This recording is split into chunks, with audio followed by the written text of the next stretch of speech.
Welcome to my video on revarnishing a wooden balcony rail. The items we're going to need are some 220 grit sandpaper, pretty much of any type that you like. We're going to want to tear them into thirds, just like this. The next thing we're going to need is going to be our varnish, and it's your choice of which you would like to use. We're going to need a couple of rags and some painter's tape. This tape has a very low grip rate, so it doesn't pull anything off. And we're going to need 2 disposable brushes, or one really good brush if you'd like to use a really nice brush. And some type of mixing tool. This is the rail that we're going to do. It's just starting to show some wear, some of the edges are starting to peel up, and it's time for a new varnish. First thing we're going to do is sand it, and just going to lightly sand it, just enough to get that outer layer of varnish off.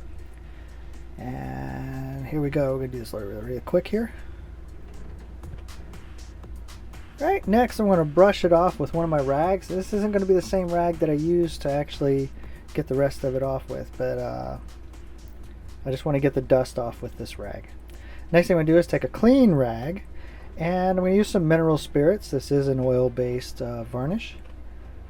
And get it on my rag really good and wipe down this rail really well. I want to make sure that there is no dust left and nothing left to cause any kind of bumps. Alright, and now that I've got that done, the rail is dried from the mineral spirits. And I'm going to check it over, make sure there's no really shiny spots, which would mean that I missed a sanding spot. Go ahead and tape off your project and get around all the edges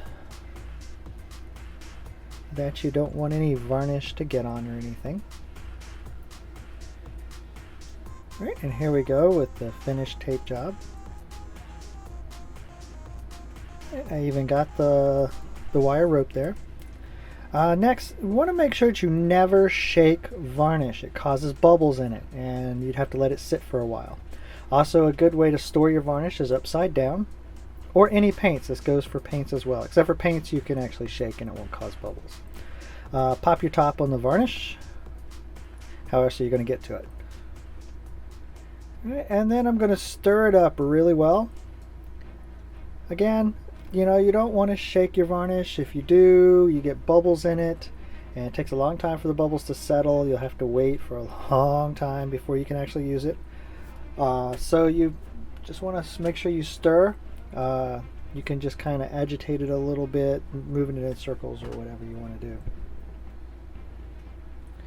Alright, I like to work with a clean workspace, so I try my best not to get anything anywhere else. So I've always got my rag there with me.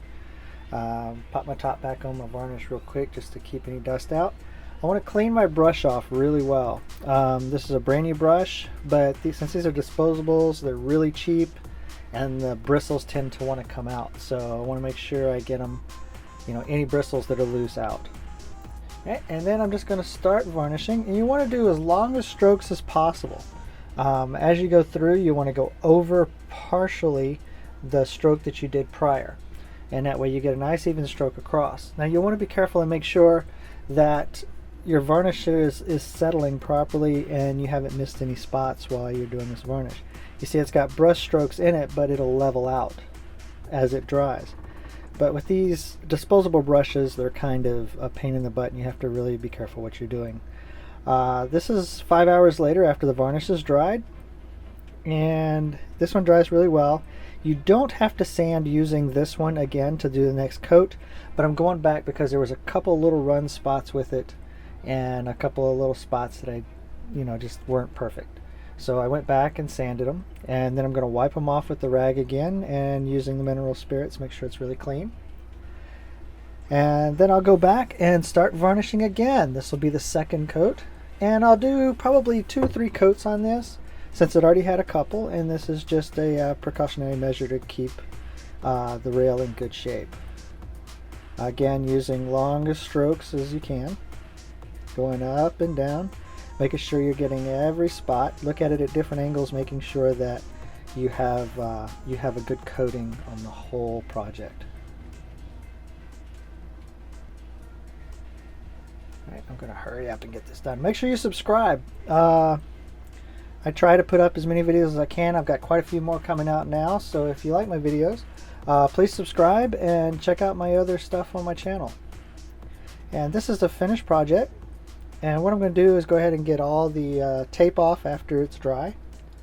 You can do it when it's wet, but just be very careful not to touch what you've actually done.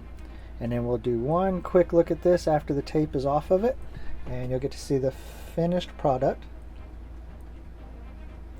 And here we go. This is the finished product of the rail. It'll take about 5 hours for it to dry. And thank you and have a good one.